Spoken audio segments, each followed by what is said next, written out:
শয়তান নিজের ঈমানকে বাঁচাতে পারল না, নিজের আমলকে বাঁচাতে পারল না, কারণ নিজের ভিতরে অহংকার চলে এসেছিল, নিজেকে সে বড় ভাবতে লাগলো, তার কারণে নিজের আমল কিন্তু নিজের ঈমানকে বাঁচাতে পারল না।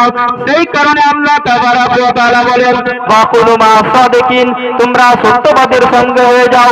তোমরা যখন সত্যবাদীর সঙ্গে হয়ে যাবে তখন তোমরা নিজের আমলকে এবং নিজের ঈমানকে বাঁচাতে পারবে, না হলে বাঁচাতে পারবে না, সেই মতো ইবলীসের রকম হয়ে যাবে।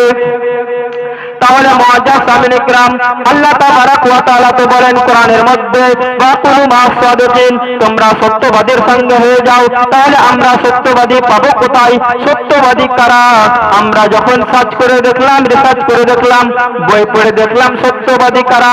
আল্লাহ তাবারাক ওয়া তাআলা তো কোরআনের মধ্যে, কোরআনে মাজিদের মধ্যে বলেন, ওয়াকুনু মা'আস সাদিকিন, তোমরা সত্যবাদীর সঙ্গে হয়ে যাও, না হলে ঈমান আমল বাঁচাতে পারবে না। তাহলে